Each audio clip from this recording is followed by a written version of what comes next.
Welcome to Cooper Talk. I'm your host, Steve Cooper, and remember, I'm only as hip as my guests. I have to tell you something, people. It's the Super Bowl on Sunday, and I'm a big football fan, as you know. And this is the first time that I don't even care. It's all my life. I've loved the Super Bowl. I've been a football fan, and I don't know if it's because I don't like the Patriots. I don't know if it's just because of political climate, but I don't care. So it's going to be interesting to watch it. We're not having a party. I don't know where I'm going to watch it. I know me and Joanne may get junk food, maybe some pizza and some hot dogs, which she never eats, but she'll make this allowance on the Super Bowl, and we'll go from there. So anyway, we have a great show. People, just I had reverb, so I had to restart. So it's just funny. My guest is probably going, "What's going on, Steve?" Anyway, my guest is a comic, a writer, an Emmy winner. My guest is Mike Royce. How you doing, Mike? Great, thank you. And no, I agree with you 100% about the Super Bowl because I normally, care. I'm a sports fan, and for some reason this year it's just slipped. I don't know if it's the political things that are holding my attention, but somehow it's like, oh, right, there's a game on Sunday. Now, you're from Syracuse, so who was your team growing up? Are you a Bills fan? Well, weird. I should have been, and actually most of my relatives have a very large family that's all from upstate New York. Most of my family's Bills fans. I was more of when I was 7 or 8, I gravitated to whoever was good. Right. So I became a Vikings fan. So I was a big Vikings fan in my childhood, even though they were also they were sort of the Bills of their day because they just kept losing the Super Bowl even though they were really good. It's funny you say that because I also, as a kid, I grew up as an Eagles fan, but the Eagles stunk. So I gravitated towards the Viking, and I still remember you would go through the Sears magazine, and you'd see their jackets, and I had that beanie, because it was when Tarkenton played, and I had the beanie, the Vikings purple beanie with the yellow ring around the front and the beanie on top. So that's funny, we were both Vikings fans as kids. I remember still makes me cry a little bit, Drew Pearson catching Cowboys, the Cowboys catching the ball and pushing off, he pushed off. So okay. So now you're a sports fan, but now as a kid, were you a funny kid? I mean, how did you start this whole life in comedy and then writing? Did you as a kid? What did you want to do? Like through high school, did you know you wanted to follow these roles, or what happened? I always say I was never a class clown in any sense. I was much too shy and much too nerdy. So there were always like funnier kids around who were more attention seeking. And I wasn't that kind of person. I was more the guy who would sit. I had a couple of really close friends, and we were the kind of kids who would sit in the back of the classroom and make little jokes, whisper jokes to ourselves, but never share it with anybody else because we're too,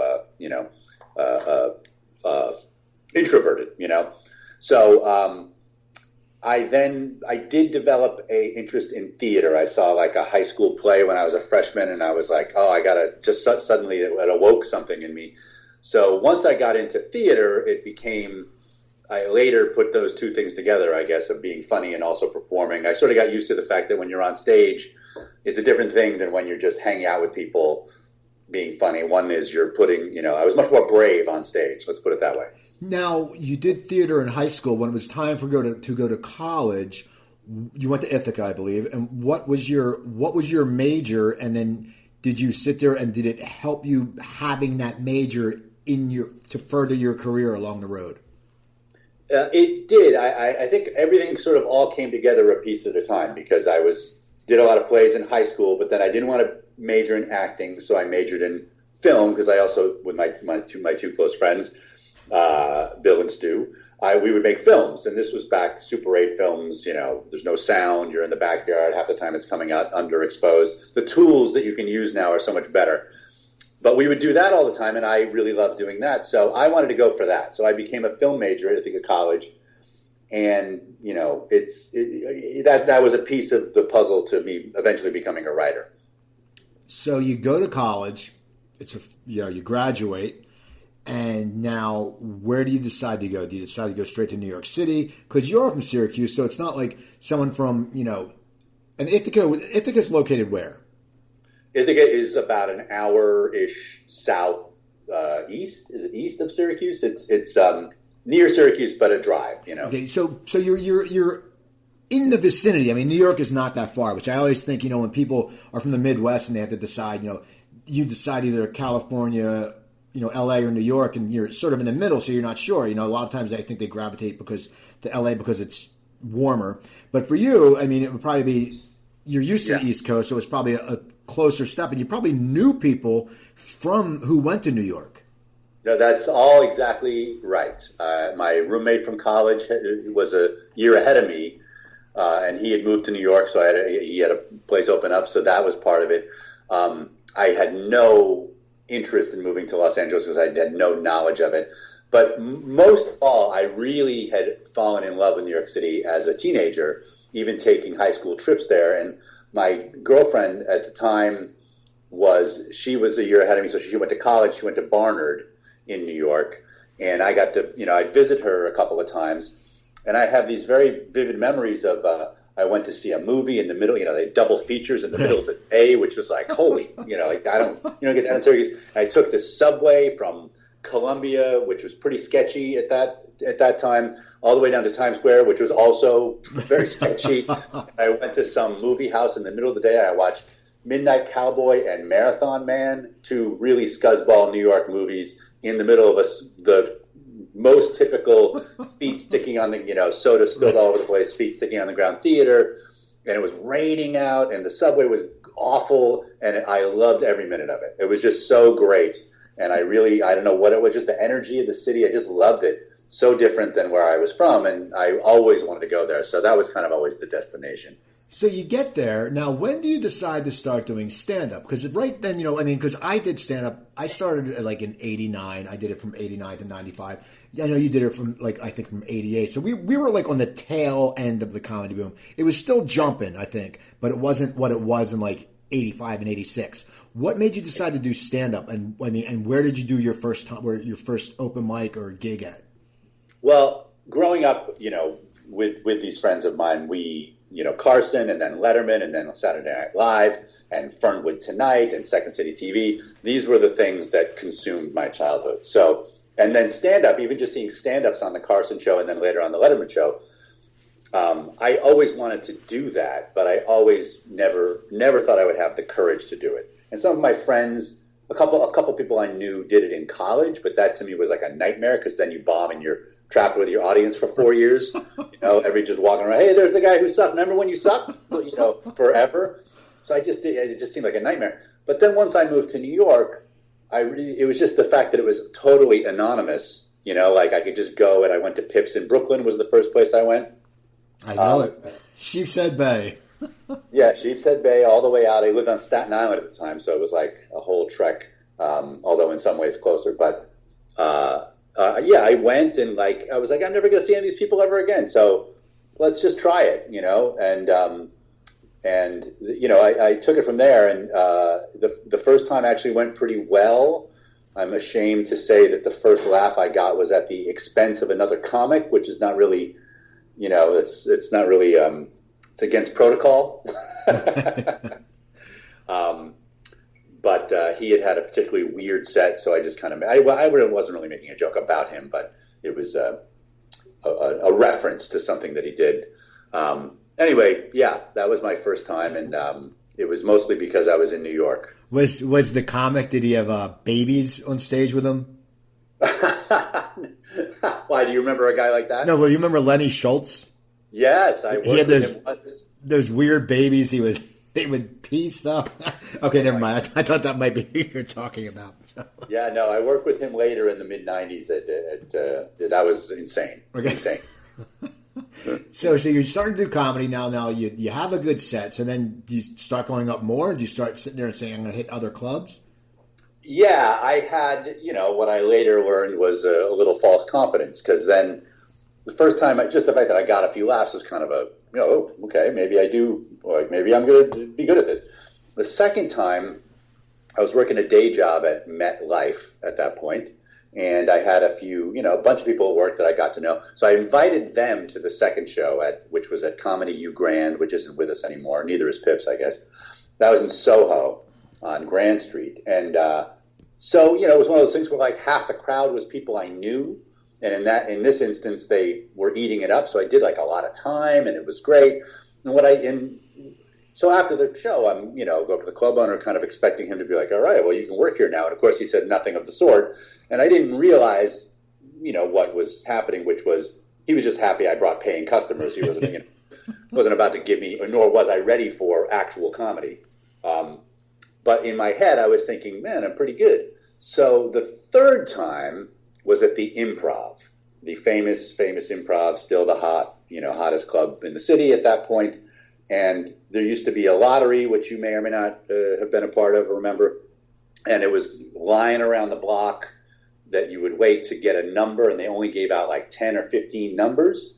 And, if you, even of those numbers, if you didn't get one that was like 1 through 5, you were going to be on late and it was probably going to suck. And I happened to get, I don't know exactly the number, but something like number 2. So out of like maybe 100 or 200 people waiting in line, I got not only a number, which was an amazing thing, but a good number. Right. So I was set up to, here's the setup for me taking the world by storm, And I went on, and I remember Bill Scheft was on the show, who longtime head writer for Letterman, super funny stand-up. He went on and destroyed. And Mike Rowe, now a writer, but also a super funny stand-up, hot act in the city at the time, he destroyed.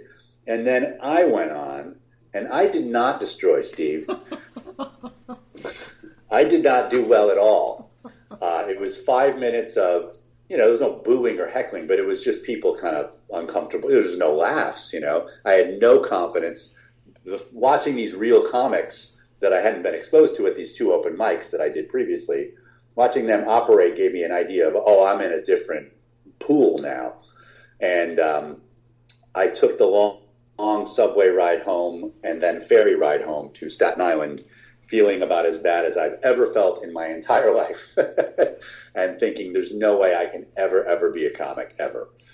And I didn't do it for probably 6 months, 8 months, something like that. And I don't know what it was that made me go up on stage again. I really don't know, but something was like, let me try it again. And then once I tried it again, I kind of kept going, and I didn't dare. I learned my lesson about auditioning at the big club. Right. At the clubs. I just started to dig in on the open mics and stay where I was, where my talent was. So you're developing your act. Now, I know you also started doing a crowd warm-up. That came later after I knew a little bit what I was doing. But yeah, in 90, so, I did open mics 89, 90, 91. I started getting work by around 91. And by 92 or 93, Jon Stewart hired me to do the warm-up for his MTV show. This is for the first Jon Stewart show. And then later, Mike Sweeney, who was the head writer for Conan for a long time, also stand-up at that time, he was doing the warm-up for the Maury Povich show. And he had to leave to do a writing job, and he recommended me, and I took over that show, which was a whole odyssey. I'm trying to think, what is that show like? Because, okay, you have to think, you have to break it down like this. People who, like when people come visit out here, like a friend of mine from high school, they want to go to a show. I know some people who work for Conan. So you get them Conan, tickets to Conan. But you think the people who get tickets to Maury Povich, they must be just like walking down the street. It must not be the most conducive crowd for stand-up. I mean, how is it as that job? I mean, that must have been a rocky road. You must have gone through hell sometimes. Sometimes, yes, but it was interesting because in some ways you were such a relief for them to see because the subject matter could be so depressing sometimes. There were a million different topics. Back in those days, Maury was not doing Are You the Father and Teenage Boot Camp back-to-back. It was much more, every topic was different, and there were serious ones, and there were funny ones, and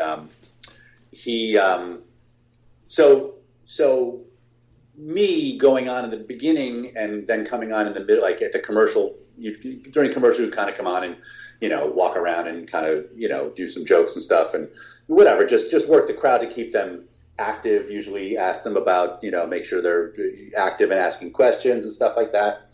And so being like a funny presence, actually, they appreciated it, especially if the subject matter was depressing. It was hard because it was in the morning, and because, yes, it wasn't like a structured there was a lot of shit going on. Excuse me, a lot of stuff going on, and you can. The focus wasn't necessarily laser focused on you, so you had to like spin some plates to keep everybody's attention. So I just remember it was mostly that I had usually been up till 3 or 4 in the morning at the Comedy Cellar the night before, and then I'd wake up at 9 and run across 26th Street and down some coffee and be up on doing the warm up at like 9:45, I think, if I remember right. So it was a little crazy schedule wise. So you're doing that, you're doing stand-up, you're doing the warm-up. Now, when do you start writing? I believe your first job was on a Apartment 2F. That's right. Now, how did that come about? I mean, and then did Scrovan write for that? No, there's another show that has a similar title, I think, that he wrote for, but no. Okay. He was already out in L.A. writing on Raymond, actually, at that point.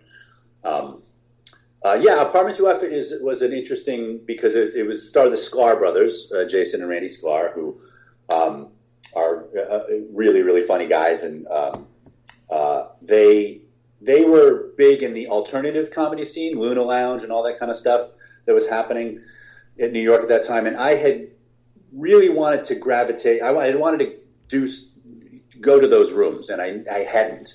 And I was feeling a little stale as a stand-up. My act felt stale. And those guys, they liked me. They liked what I was doing. They kind of encouraged me to get involved and to go to, Luna Lounge and a couple other surf reality, these places that were around them.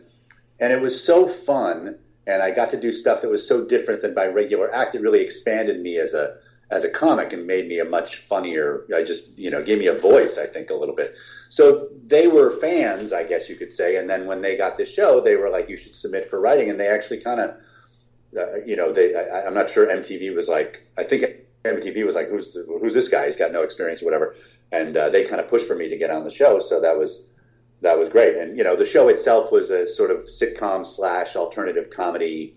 It was a mishmash of a bunch of stuff, but it was fun to write. But that's sort of how your stand-up comedian interactions translate into a writing thing. So you get that writing job, and then you're still doing stand-up. Now, do you at that time sit there, are you enjoying the writing, or are you enjoying stand-up? Or are you thinking that, writing is going to be my career and creating shows? I mean, what was your mind frame at that point in your life? Were you just like, a lot of times, a lot of comics, they don't want to be in a writing room. They can't do it. They can't sit down. Yeah. They can't do it. What was you were younger then, what was your mind frame? Did you think, okay, I can go down the road of writing, I can go down to stand-up, I can do both? Where were you at mentally? Yeah, that's a very interesting question, because you're absolutely right. That is what your brain does. And I was still in New York. So, this was a show that was in New York City. So technically speaking, I could still do stand-up. It wasn't like I had moved to LA and had no, clubs that I was in. And I did continue to do stand-up, but I definitely pulled back a bunch, because the writing job, once we got into production, it became like a lot of writing jobs. You're there late and this kind of. So it was weird for me to, for the first time in what was about 10 years, for me to not perform that much, like maybe a couple times a week, a few times a week, as opposed to for every day for 10 years I was on stage every night. With the exception of my honeymoon, I went away for 2.5 weeks. I thought my whole career was over, because I came back like, whoa, what am I doing? I don't even. I got so used to being on stage not only once, but 2, 3, 4, 5 times a night, depending on the night in New York. That's the great thing about New York City. So the writing job, it was kind of a battle. Like, well, is this good? I did love the creative process of the writing job. It was a little wonky from a show perspective. We were trying to figure out what kind of show it was. It wasn't the smoothest process. But what I discovered was, I like this. I'm gonna this is not. If I became a writer, this would not be settling. This is something I actually like to do. And right after the show ended, I wrote my first spec, because I was just kind of charged up and I felt like I knew what I was doing. And it was a lot of fun. And it definitely changed my mind. And you're right. There's a lot of those comics who just can't deal with being in a room. And I had the opposite experience. I really liked it. So you wrote what was your spec? What did you write a spec for? I wrote a Frasier. Okay. Now, what did you do with that? Did you try to get an agent? Did you think, I'm going to get this to get hired to do a show? Did you have thoughts that you may have to move to LA? What was it? Yeah, I was at the same time. So the Apartment 2F ended, and I was, back to basically doing stand up again. And my the whole experience of that plus the alternative comedy scene, I was actually for the first time, really the last year or two of my stand-up career was when I felt like, oh, I'm actually maybe becoming a good comic now. It took me a long time, but I'm not just getting laughs now. I'm actually writing stuff I want to write, and I felt like I had a voice. So as a stand-up, I felt like I was really developing. So I wasn't like, oh, I'm going to give up stand-up and go become a writer. I was actually blossoming, you could say, as a stand-up. But at the same time, I now had connections. I was doing warm-up at the time for Spin City, which was in New York City. I gave my Frasier spec to Bill Lawrence, who was the showrunner. He then hired me to do a script for Spin City, so that translated to that. I got a manager. Kerry Hoffman read because I gave it to Tom Hertz, worked on Spin City, and he passed it on, if I remember right. And it was all kind of happening all at the same time, and when I later got a job offer from Raymond, and I also got one from Spin City, which was a little bit later, I did have a crisis of, do I want to, now I'm going to probably have to give up stand-up. So do I want to do that or not? So you get your Spin City, you write the script for it, the show gets made. Right. Okay. So now, when does Raymond come along? And also, how was it with Spin City offered you a job? I mean, did you know Raymond from New York, and do you know, was Catalbiano and Schneider, were they all working for Raymond at the time? Yes, they started at the beginning, which was 96. So when I got the job at Raymond was I came on in the fourth season, so I came on 99, the 99-2000 season. So I knew all those guys. We were not close. I knew Tom a little better, I just knew them all from the clubs, basically. I knew Ray a little better because we had hung out some, and Ray was actually responsible he recommended me at the Comedy Cell when I first got in there. I think he recommended me a catch in Princeton, too, or something. He helped me in my career earlier. And the Raymond job came about because Ray was writing a book. He was writing a book of his stand-up. And he was touring, and he had hired me to open for him. So he was showing me pages of this book, and I kind of started helping him. He just needed people to help him expand his material, into a book, and he kind of liked what I was giving him. And it became this thing where I was giving a little stuff, and then it kind of snowballed into basically he and I being locked in a room together, putting the whole book together for the last couple months up through deadline. And that then later, I always think, there still wasn't a job open on the show, but I think that had a big impact. And then later, Ray did Saturday Night Live in January of 99, and I wrote a sketch. Phil Rosenthal and Tom came to New York. I was still in New York. The three of us wrote sketches for Ray. I think that allowed Phil to see that I'm not just like a Ray, some dude that he knows, that the sketch ended up doing pretty well, and so he can see that I have at least some chops. So that all led to when a job opened up, they offered it to me. So you get the job offer, of course you take it. Now you have to move to LA then. I mean, was that the conflict was, I also, Bill Lawrence and those guys were nice enough to offer me a job on Spin City as well.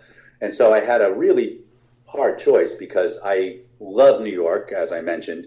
My wife was there, my newborn baby was there, and we had just moved to Brooklyn into this. So we had just bought our first apartment, and here was this, unicorn, which is a sitcom job in New York City, offering me a job. So it was. I had a rare, fortunate experience in Spin City, and then on the other hand, there's this show, Raymond, which is, a great show. I've been a fan, and I mean, Spin City was a great show too. But writing for Ray, a guy I know, I probably related more to the subject matter of Raymond, but it meant moving to Los Angeles, and uprooting. My wife had a job, and she had all that stuff. So it was a huge decision to make, and I finally just erred on the side of, I think I can write, creatively speaking, and career-wise, it seems like the Raymond job is probably the one to take. They were both. I mean, Raymond was kind of a little bigger hit than Spin City at that point. It became a bigger hit as it went along, but at that point, they were two great shows to choose from, and it was tough to make the decision. Now, when you made the decision, and then you decided to move it to L.A., did you? I mean, it was Ray and Spencer. You're right; they're both great shows, and they're both well written, and both likable leading men. Did you ever think when you joined Ray's show, and it was a hit, but it wasn't a huge hit then, did you ever think it would end up being an Emmy Award-winning show? Did you think that the accolades would follow you? I mean, what did you think when you came aboard on the show? Because at the time, sitcoms were popular, but, in this, how sitcoms come and they go. So what was your thinking? I mean, when you moved to LA, because you're moving, as you said, you turned down this unicorn in the city. You have to think, okay, this needs to go for at least a few years. Well, honestly, I did think acclaim was going to come to that show. The critics did love Raymond, and Ray himself credits the critics for keeping the show on the air in the first place, because the ratings in the first year were not great at all. But the critical reaction was so good that that's what I think helped sway CBS into moving it from Friday to Monday and giving it a tryout on Monday. And then once they were on Monday where a lot of people could see them, they started to really blossom into a big hit. So the critics really helped. And so I already knew, and I already was a big fan of the show myself, critically or whatever. I knew it was a very well-written show, and I could, even apart from the fact that I'm super biased because it's my friend who's in it, I knew they realized, like, this is good. This is really good. I want to be a part of this. And so I did think, part of this is like, if these guys are going to be winning Emmys, I want to be part of that.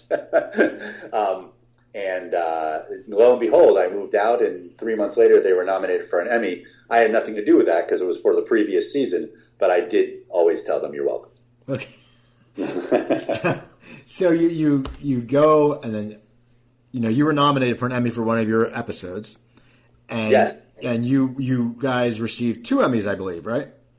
Yeah, the show won in 2003 and 2004, or 2005. So 2003, 2005. Yeah. What's it like winning an Emmy? I mean, because, so many times people, they don't get the Susan Lucci, syndrome.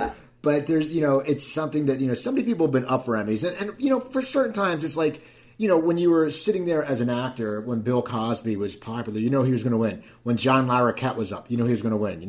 When you're sitting there, I mean, was it the first one you won, wasn't like, weren't you guys an underdog?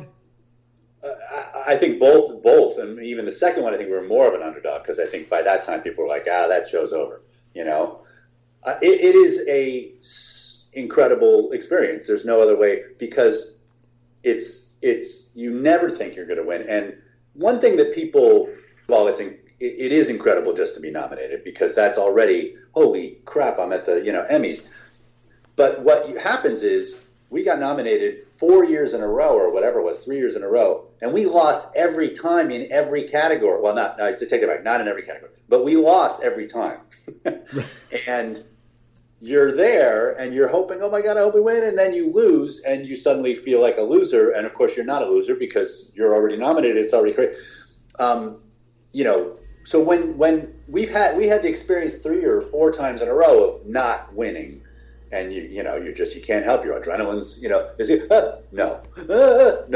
again and again and again.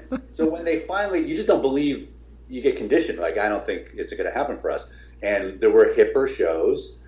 Sex and the City beat us. Ally McBeal beat us.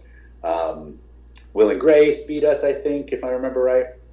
And you just kind of, at the point that we won, which was our 7th season, I think we were all starting to think maybe it's not going to happen for us. Roseanne, if I'm not mistaken, never won, or won once, or maybe never. Roseanne was not as recognized as that show should have been by the Academy. And we started to think maybe our family show is just not hip enough to get enough votes, even though we all, of course, were proud of what we were doing. So when it finally happened, it was really like, really? So where are your Emmys now? Oh, they're in my office. When I first got it, it was like I put it when you walked in my front door, you saw that Emmy. I wanted to drive around with it on the hood of my car, but I have now retreated them into my office. I want to talk about some of your other shows, but I want to talk about the show that Netflix just came out, One Day at a Time. Just because I want to talk about that because I want to know, how did that come about? Because as you said, we grew up watching TV, and we all had a crush. We're the same age, I believe. We all had a crush on Valerie Bertinelli, and how did that show come about? And because you had done the original, Men of a Certain Age, and then you would show around for Lucky Louie, which I want to talk about. But I want to talk about the One Day at a Time right now. How did that show come about, and what was it like going to a venue like Netflix? Yeah, so Norman's producing partner, Brent Miller, I think, they were looking at Norman's old shows and wondering, how can we do something that's interesting? And I think Brent had the idea, what if we rebooted One Day at a Time, but with a Latino family, just thinking, let's do something.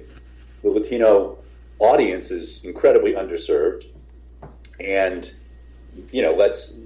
I think Norman had AKA Pablo, which was a show that didn't last very long. And I think he always felt like, I want to do something that's with a Latino audience, and so they went to and it's a Sony property. So Sony owns the One Day at a Time. So I guess Sony and Brent went to Netflix and kind of proposed this idea, and they liked it, and they ended up meeting with Gloria Calderon-Kellett, who is my co-developer and co-showrunner, and as I say now, my co-dependent on the show.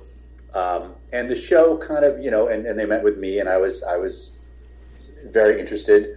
I am not Latino, obviously. Right.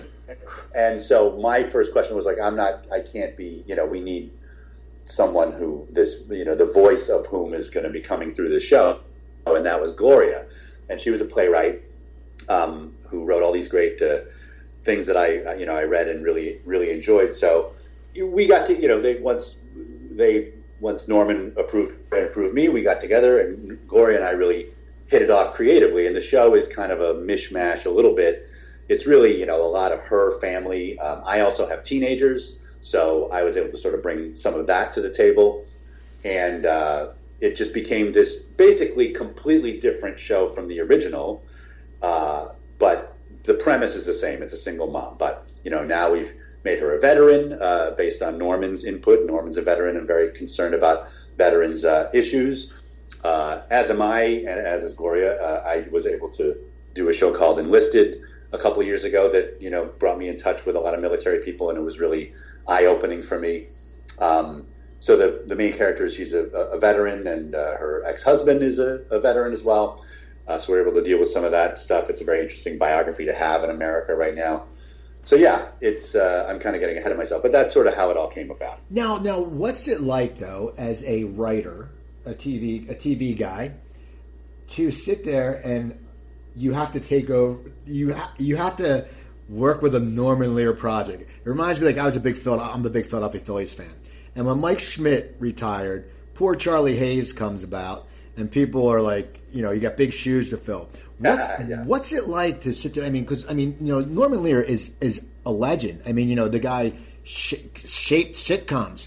What is it like when you meet someone like that? And you must be very flattered, but was it a little bit intimidating too? Because he's Norman Lear. Yeah. No, it's super, super intimidating. Just from the point of view of, he's not intimidating because he's an extremely nice, his spirit is quite amazing. He's got quite a, not to sound too highfalutin, but a life force. He's lived a long life, and he's got a lot to say, and he's just a warm, wonderful man, and also a very smart and experienced man. The idea that we were going to do this was intimidating. It became a little more like I was more reassured once I was, they didn't want to redo the same show. They wanted us to take the situation and make a new show out of it. So when Gloria and I were sort of allowed to just create it kind of from whole cloth using just the premise, we did keep the, Schneider as a character, but he's a completely different kind of a Schneider. then it became like, oh, well, this is fun because we're able to create the show ourselves. Then, of course, you're just still intimidated, like, well, people are still going to be looking at this like it's a Norman Lear show, so it better freaking be good. Yeah, thankfully, we've had a really good response to the show. But yes, it's, of course, anxiety-producing and intimidating. Now, what is it like writing, as you said, you're not Latino, and, you had your partner to help you out with that. But what is it like when you sit there and you sit down and you write, and you want the show to be a mass hit? So do you sit there and have to think, okay, we have to have less, because the family's Cuban, right? Less Cubano, and a little more, put a little more white in it. I mean, how do you go across, because you want it across the masses, and unfortunately, and this is sad to say, but there are certain people in America who aren't going to watch a show about Latinos because they have no idea what a Latino is, and they don't, I mean, it's sad to say, but it's true. There's some people they can't, living in LA and living, back east, we know, we've encountered it, we have neighbors. But how do you, as a writer, how do you sit there to want to convey it to the masses, to also get the point across that, embrace the Latino culture, because it's a culture just like your culture, but just different traditions? Well, I mean, as far as the mass audience, the good thing was being on Netflix is much more about do the show that you believe in, and as long as there's enough of an audience, that's okay. You don't have to be the number one show on television. Also, we'll never tell you if you're a hit or not because we don't reveal our numbers. So you got all that going for you. But beyond that, Gloria and I very quickly, it all lives in when you're just doing specifics about a family. And so we're not worried about people relating to it. I mean, I should say the opposite. We're very worried about people relating to it, but that's why we focus on making everything relatable, period. And the way it's relatable is not to take anything Latino out of it. In fact, it's the opposite. It's to make sure you get those Cuban details right so that people look at the family and the feelings and the emotions and the conflicts, these are all universal things. But the attention to detail is super important to make the characters believable.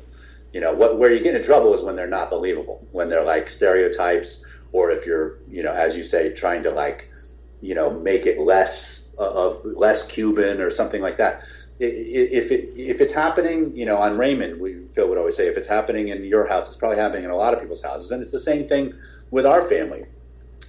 Even though they're Cuban and there's fewer Cubans than there are a lot of other nationalities in, Cuban American, I should say. In America, people, as we've seen from the response, people can watch this show, and my Italian family's like that, my Irish family's like that, and that's just the hopefully if you're doing things right, that's what ends up happening. It's interesting because even back on Raymond, when they started it, I think people were a little wary at the network about it being too Italian. So if you can imagine, that wasn't too long ago. Right, exactly. And so, the notion that, that they're just, networks are nervous. In this case, we have, it's that many years later, and we're on a network that is the opposite of nervous. They're like, just go do the show. So yeah, we're very gratified to feel, so many people who are not there are mostly not Latinos in the United States, and many of those people are really enjoying the show as well as Latinos, and that's what we were hoping for.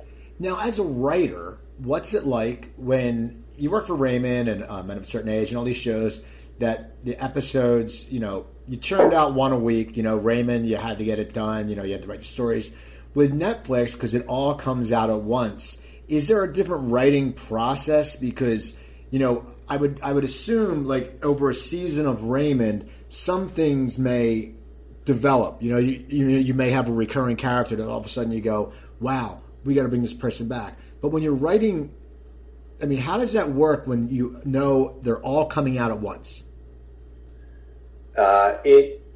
Interestingly, I have mostly had that experience. Raymond was not like that, but almost every other show I did, and that's not a usual experience, but like Lucky Louie, Men of a Certain Age, Enlisted, even 1600 Penn, which I was a showrunner for.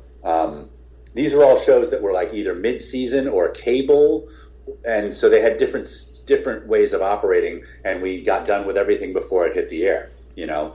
So it was familiar to me. What's interesting about the Netflix process is they pick up a whole season, so you're not doing a pilot. So for a multi-camera sitcom, you know, where there's a studio audience and it's dependent on people getting laughs, it's a little bit of a high wire act to shoot 13 in a row. Usually what happens is, you know, you shoot the pilot, then you have the network thinks about it, then they decide to pick up the pilot, then you have a whole bunch of months before you're going to shoot another one, where you're writing and you're breaking stories, but you can base everything that you're doing on how the pilot turned out. You know, maybe there was an actor who didn't quite work out, so you replace them. Maybe there was a storyline that feels like you started it, but it's not a good storyline, so you go away from it. We didn't have that. We had the script, the pilot script, but we hadn't shot the pilot. We shot the pilot, and then 2 weeks later, we shot episode number 2. So our whole thing was like, if we screwed up somehow, it's going to be a lot of work to fix it. If we shoot the first one and find out, oh my God, XYZ doesn't work, well, we've already broken 8-9 stories and written all these scripts based on that thing. We don't have the time that you normally have between on a broadcast show. So it's a like I say, a high wire act. It's a risk. Thankfully for us, the pilot we were very happy with, and every performer was stupendous. And our writing, we didn't have anything in the writing that we want to change drastically. So it worked out. But it's a challenge. Now, I want to get back to earlier parts of your career. Was Lucky Louie the first show that you became a showrunner on? And what was that responsibility when you had to get, you're the bigwig now, besides Louie. How did that come about? Did you know him from New York Comedy, or were you guys buddies? Yeah, similar to Ray, Louie and I had coexisted in the clubs for a long time. Louie was always like Ray, way ahead of me, much more successful, much funnier. I was always kind of, I did well. I was building a career, but Louie was like, at the top of the heap pretty early on. And he had done a pilot for CBS the year before Lucky Louie, and he got close to being on the air, and that was right.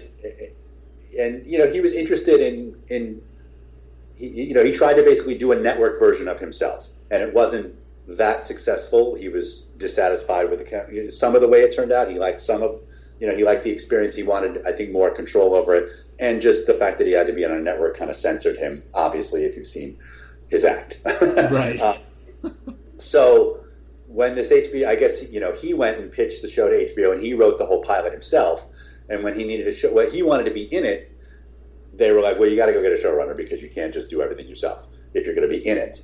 And he found that, Raymond was ending, and he knew I was available. So I think he thought that's a good match. He didn't want some, it was good that I was inexperienced. In other words, it was good I had experience on a good show, and that he knew me and we could form a relationship. I wasn't going to be the guy who came in and dictated to him how his show was supposed to go.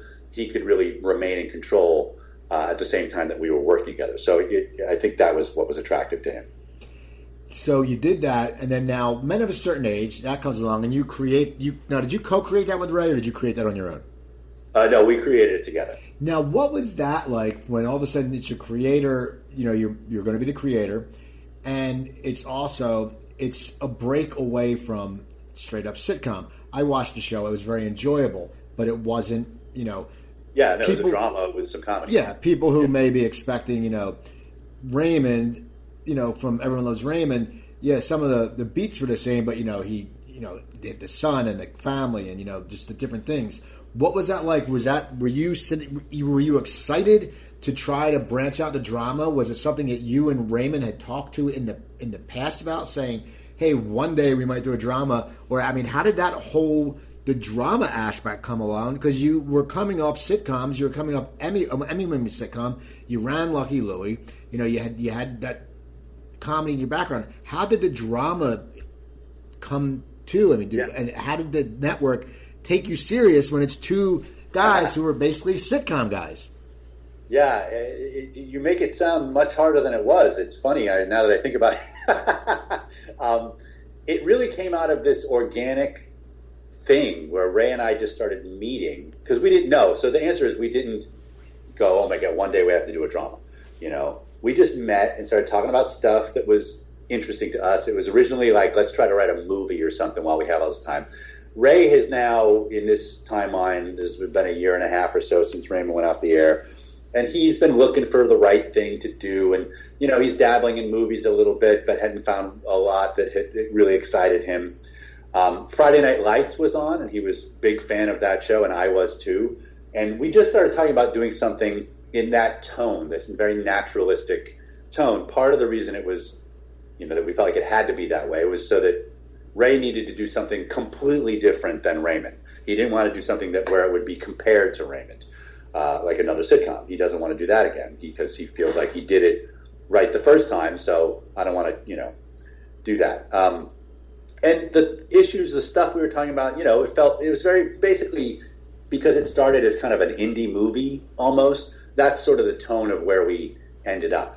So we started talking. We were both in our mid 40s. I'm younger than him, but he was late 40s. I was early 40s, and everything we were talking about was two guys going through a midlife crisis. Maybe not crisis, going through midlife issues, and then talking about our friends who were going through similar, but in different situations, having similar thoughts. And we decided, we like on Raymond. It was relatable to us. We're like, this is a definite relatable situation. In fact, people have tried midlife shows before with different successes. And, one thing we didn't want to do was the goofy midlife, I'm going out of my mind and I'm going to, buy a Corvette and go get laid stereotype version.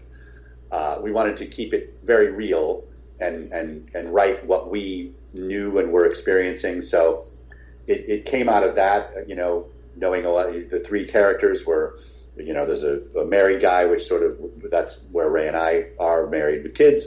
Then there's a guy who's never been married, who we know a lot of people like that.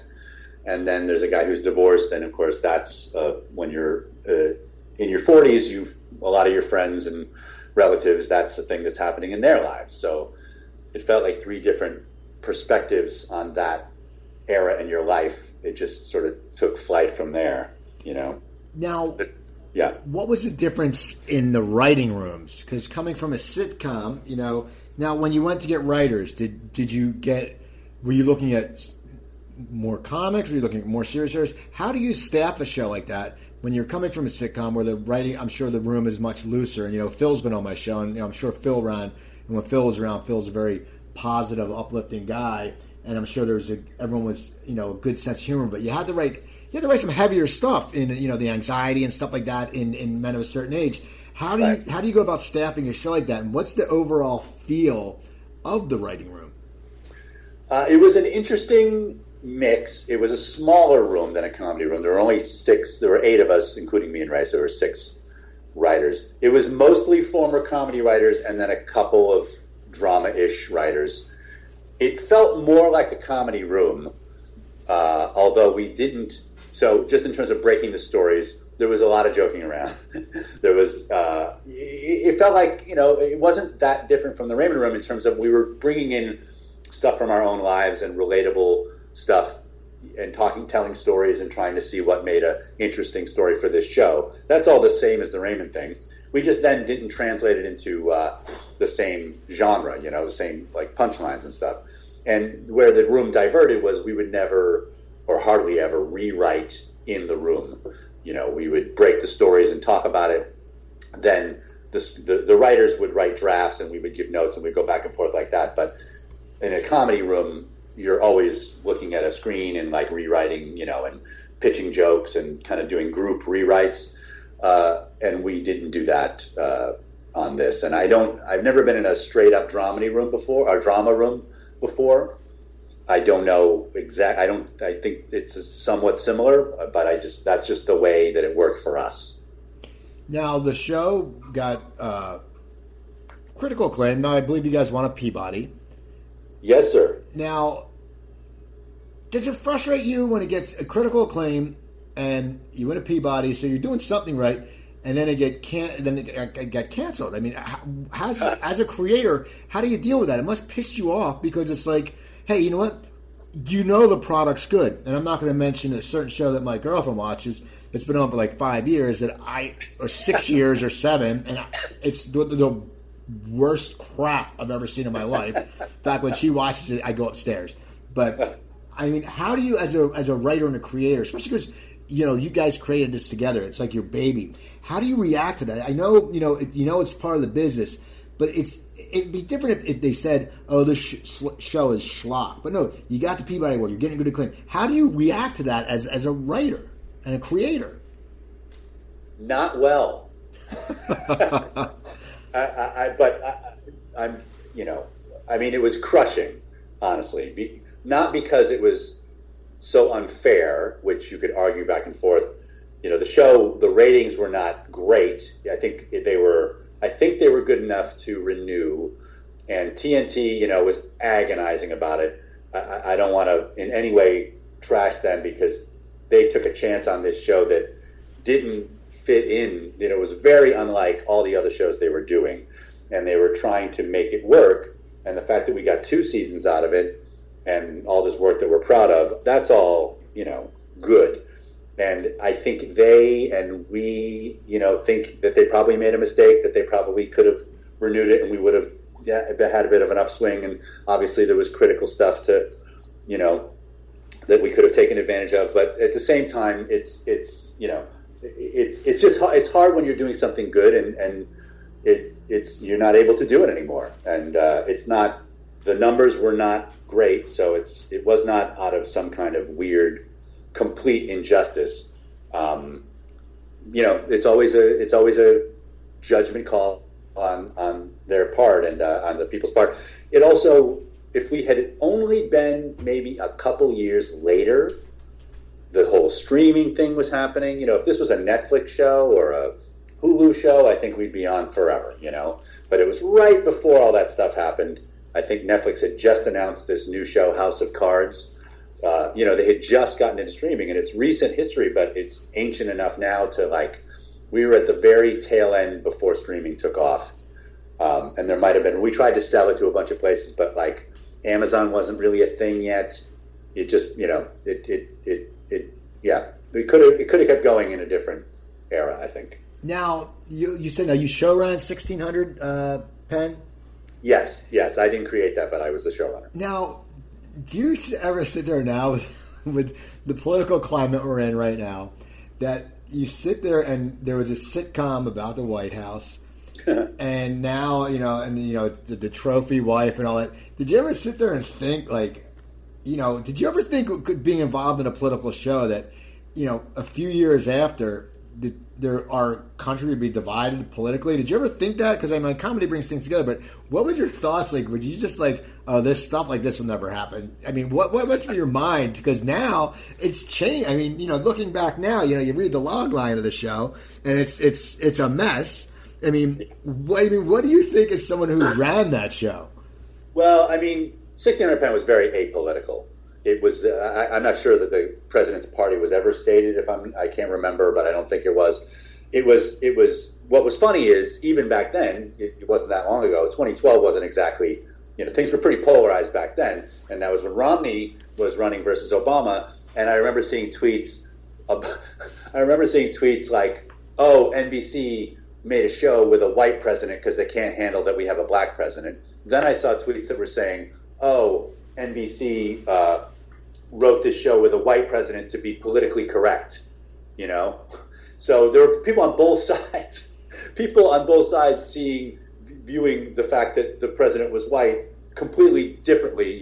Conservatives thought it was some kind of PC thing because we wouldn't have a black president so that we weren't making fun of him. Right. You know what I'm saying? And then liberals thought, oh, they have a white president, which means the conservatives are, must have gotten to NBC and, forced them to have a white president on TV.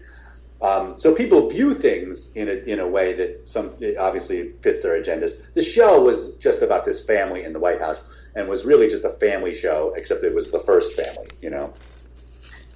Now, What's now? Will there be a second season of One Day at a Time? Do you know, or have you heard anything? Or I don't know yet. We're extremely hopeful, and I'm pretty confident, but I don't think we'll find out for at least a couple more weeks.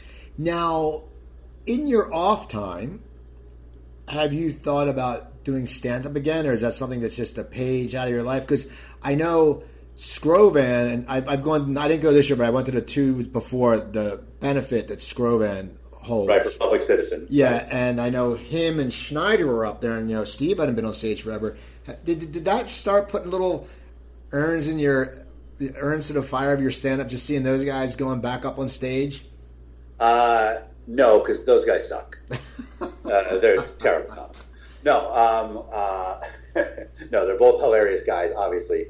It doesn't, because first of all, in a realistic sense, I am under a deal at Sony. So in my, quote, off time, I am creating other shows. Okay. And helping, I'm supervising a show, and I just sold an animated pilot to TBS with another guy that hopefully we can get going. And there's a bunch of other stuff going on that I'm doing writing-wise. I also just don't have the desire. I have my outlet. I'm able to, when we have our rap party, I can go up and give a funny toast. I have my times when I can say stuff. And to be perfectly frank, my ongoing anxiety dream is the same thing every time. I am somehow booked to headline something, and I'm like a few minutes from going on stage, it starts to dawn on me that I'm about to do a show for 45 minutes. It's always about like a headline set. And then I realize I don't know, I have no material, that I haven't done stand-up in a million years. And the next step is I'm always explaining feverishly to whoever booked it, like, oh, there must be some mistake. I'm not supposed to be here. Can I maybe do 5 minutes? And say, oh, no, what are you talking about? You're a headliner. And then, ladies and gentlemen, Mike Royce. And then I wake up. That's funny, because I dabble every once in a while. I might go on stage twice a year, but I also have had those dreams where you sit there, and my thing is like, the crowd like just starts getting rowdier and rowdier, and you're sitting there on stage, and it's like, and for some reason it's always a crappy stage. Like you walk out to a good stage, but then it's like, next thing you know, it's like one of those old. I mean, you probably remember John Schuler back in, used to book, and he would have those clubs like. You'd go into a barn, in like a bar turned into a barn in New Canaan, Connecticut, and you sit there. But yeah, so I always I have that weird dream occasionally, and it's like, oh my god, that's funny. Yeah. So I don't. It's not. I'm not doing stand-up because of my anxiety dream, but I think I just don't have a desire. The anxiety dream just represents all the anxiety in my life wrapped up in that particular situation. But no, I'm perfectly happy not to do stand-up. Cool. I want to thank you for coming on. This is fun. I like talking about the old comedy and the writing and everything. Now, you said Twitter. Do you tweet a lot? Are you a big Twitter guy? I go in spurts, but at Mike Royce is my thing, and I obviously recently been promoting the show some, but I try to stay active, and I try to stay not too active. I don't want to, blizzard people with stuff. So, right. couple 3, 4 a day. But sometimes not. Okay, so it's at Mike Royce. So people, go follow him at Mike Royce. Follow him at Mike Royce. That's ROYCE. Mike, yes. ROYCE. And also people follow me at Cooper Talk. That's at Cooper Talk. I tweet a lot. I haven't tweeted much lately. I don't know why. I just haven't been. I'm trying to keep away from the politics because it's just a pain. So people do that. Also, people go to my website, coopertalk.net. You can find over 580 episodes. You can email me, Cooper at coopertalk.net. And if you're interested in doing a podcast or getting into internet radio, I will tutor you guys. It's very easy. You'd be surprised how easily I do my show and how inexpensive it is. And so you can email me, Cooper at coopertalk.net. I can also give you insight on booking good guests, doing a good interview. So send it there. Also, don't forget my other website, stopthesalt.com. When I had a health problem a few years ago, I wrote a cookbook. It's 120 low-sodium recipes for one, but now me and Joanne expand it, so we have 2. But yeah, so you go in, there's no pictures to intimidate you, no big long list of ingredients. If you don't have cumin, don't worry, you don't need cumin. Just basic stuff, so do that. So go to stopthesalt.com, and buy it from there. You can get it at Amazon or BarnesandNoble.com, but get it from StopTheSalt.com. So people, go to CooperTalk.net. Email me, Cooper, at CooperTalk.net, at CooperTalk, at Mike Royce, IMD Mike. Watch his old shows. Check it out. So remember, I'm Steve Cooper. I'm only as hip as my guests. Don't forget, drink your water, eat your vegetables, take your vitamins, and I'll talk to you guys next week.